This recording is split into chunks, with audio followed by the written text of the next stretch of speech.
There's been a push by Democrats in New Jersey to overhaul the Port Authority of New York and New Jersey, especially after Bridgegate. One bill calls for more legislative oversight and for more transparency in the way the Port Authority operates. Joining us now to talk about the Port Authority and why it matters is Steve Adubato, my co-anchor on New Jersey Capitol Report. Steve, welcome. Good to see you, Raf.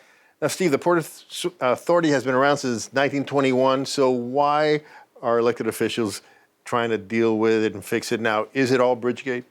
Well, it's not all Bridgegate, but let's be clear. It's 1921 compact, New York and New Jersey.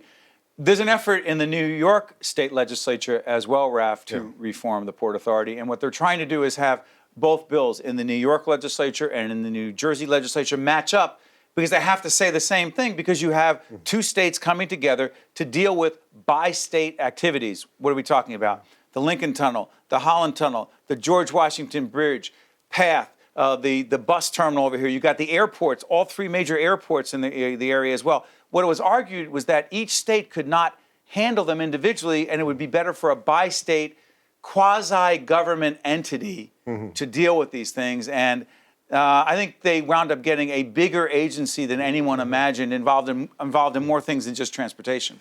You know, and there was also a toll and fare increase not too long ago. 2011, there was a that had an effect. Oh my gosh! After that toll increase, Senator Loretta Weinberg and Senator Bob Gordon, who we'll just hear in a minute, over in Bergen County. And the reason Bergen County is so interested in New Jersey is because you have so many Bergen County residents coming across the George Washington Bridge, coming across the tunnels to get into New York. They're like, wait a minute, you passed this. The Port Authority commissioners, appointed by both governors, Cuomo and Christie, they passed this toll increase, and they were like, hold on, when were the public hearings? We didn't know about those. And so what they said was, moving forward, they wanted to pass legislation that would make the meetings at night so that people could go, make the minutes more transparent, have the toll increases. You better come up with a financial justification as to what you're doing.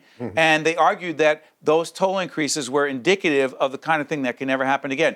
Bridgegate complicated things considerably. And talk about Bridgegate, because some people think, hey, Bridgegate is the result of the insularity and the lack of transparency to the Port Authorities. Others say it's not. What do you say? Look, Bridgegate is a serious problem, and I'll let the U.S. Attorney's Office deal with the legal and criminal issues involved. There's obviously going to be a court case involved in that.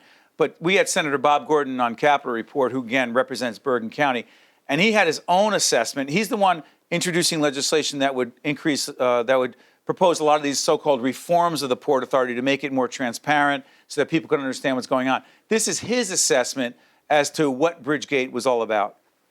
I think Bridgegate, really more than anything else, is the result of the culture of the Christie administration. This is an organization that is known for a culture of retribution, a requirement for loyalty, and God forbid if you should disagree with the powers, the governor, for example, you pay. But the people who got in trouble, some of the people who've been indicted were from the Port Authority. Well, yes, but their paychecks may have been from the Port Authority, but in the case of Bill Baroni, he reported directly to the governor. You know, but he's talking about politics, but also about the Port Authority. Is the Port Authority vulnerable to politics beyond what it should be? Yes. Yeah, in my opinion, he's talking about a guy by the name of Bill Baroni, and I don't want to get it too inside here. Bill Baroni was the assistant executive director. So here's the deal. So the governor of one state would appoint the chairman of the Port Authority, chairman of the board.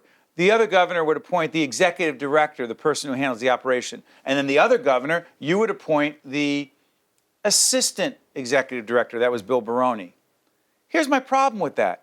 Why are the governors appointing people to top-level positions? Part of this reform, in my view, if it's right, should have a professional, not a political appointee come in. Christie and Cuomo, in my view, should not have been in control of who the people were, who should have been transportation professionals, managerial professionals running the Port Authority. You don't need political appointees. That's part of the problem. David Wildstein, who was one of the people indicted, a Christie appointee, he should not have been in that position, whether it's Christie or Cuomo who appointed him. It's not a question of Christie or Cuomo, because this has been going on for years. Politicians, the governors, should never have been in control of such high-level positions. The reform should say top-level Professionals should be running the Port Authority moving Some forward. people are proposing much more radical measures than that. They're saying, the Port Authority has outlived its usefulness. It should be broken down. Each state should control its own entities. That's never, in my opinion, it's too big to dismantle, but I will say this. I believe the Port Authority should only be involved in transportation projects and should be forced in time to sell off its real estate. So right now, it has the real estate over at the World Trade Center. Listen, I read the 1921 Compact. It never said it was supposed to be so involved in real estate and development. It was supposed to be getting people back and forth across the Hudson River. What's it doing involved in that? In my opinion, that's part of the problem, is it got so big, it was like too big to fail. Forget about too big to fail. It should have been just involved in transportation. It should be scaling back and doing what it does best. Airports, getting people back and forth, the Hudson River, the bridges, the tunnels, and PATH, if it does that well. It should scale back on the real estate and development. So what's the likelihood that that'll happen? My view is that you have to wait till Christie and Cuomo are no longer governor, because right now, here's what's interesting. Christie, a Republican, Cuomo, a Democrat, they are lockstep on this. And by the way, the governors can veto. They agree on this. They agree on this, and they vetoed the last efforts to reform the Port Authority that each of their states had proposed in the legislature. They would do it again, in my opinion. And I would argue this. In the end, it's going to have to take a movement on the part of citizens who say they want this changed, and citizens don't understand how it impacts them. But believe me, the Port Authority has a massive impact on the lives of citizens in this region. All right, Steve. Thank you so much. Thanks, Raf.